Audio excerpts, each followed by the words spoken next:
Hello বন্ধুগণ, তো আরও একবার আমার চ্যানেলে স্বাগতম। আজকে ব্লগটা হতে চলেছে একটু অন্যরকম, সেটা ভিডিওর সাথে সাথে জানতেই পারবে কেন। তো স্টেশনে চলে এসেছি ডেস্টিনেশনে যাব বলে, আর আমার সাথে ছিল আমার বৌদি আর পিসি, তিনজন মিলে আমরা যাচ্ছিলাম একটা জায়গায়। তো ডেস্টিনেশন প্লেসটা আমরা পৌঁছে গেছি।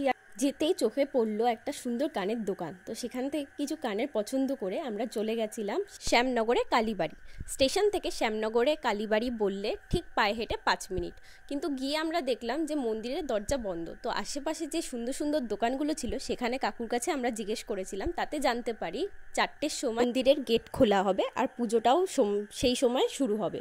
তো এখানে আমরা ঘুরতে ঘুরতে দেখছিলাম দোকানপত্রগুলো, খুব সুন্দর সুন্দর জিনিস ছিল। তো বাড়ির জন্য কিছু জিনিস কেনা হয়েছিল, আর বৌদি একটা শিবলিঙ্গ কিনেছিল। তো আমরা সেখান থেকে শিবলিঙ্গ পছন্দ করছিলাম, আর বাইরে থেকে মন্দিরটা একটু ভালোভাবে ঘুরেও দেখছিলাম। অনেকটা দক্ষিণেশ্বর মন্দিরের মতো ভাইব আসছিল, কিন্তু খুব সুন্দর ছিল জায়গাটা। আর তারপরে ওখান থেকে যেহেতু দেখলাম যে মন্দিরটা খুলতে এখনও আমাদের কাছে 2 ঘন্টা হাতে সময় আছে, তাই আমরা একটু আশেপাশে ঘুরছিলাম।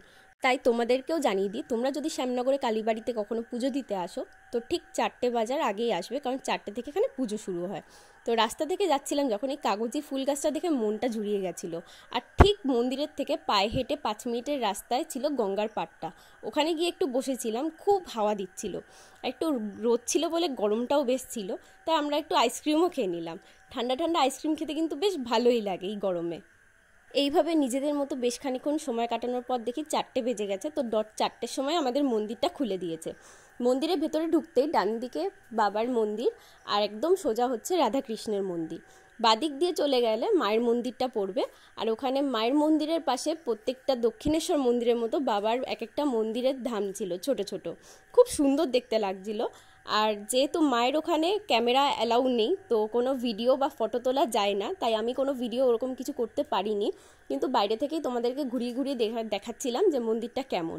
আর মন্দিরের মাঝখানেই পলাশ গাছটা মন্দিরের শোভা বাড়িয়ে দিচ্ছিল, খুব সুন্দর লাগছিল, চারিদিকে ফুল ছড়িয়েছিল। আর বৌদি এই ডালাটা কিনেছিল বৌদি পুজো দেবে বলে, তো আমরা গুটি গুটি পায়ে এগিয়ে গেলাম পুজো দেবো বলে। আর পুজো দেওয়ার পর তারপর আমরা চলে গেলাম বাড়ির পথে। আর তোমরা যদি কখনো এখানে আসো তো এইটুকু বলতে পারবো, খুব ভালো লাগবে। আর কখনো এসে দেখতে পারো শ্যামনগরে কালীবাড়িতে। Tata guys.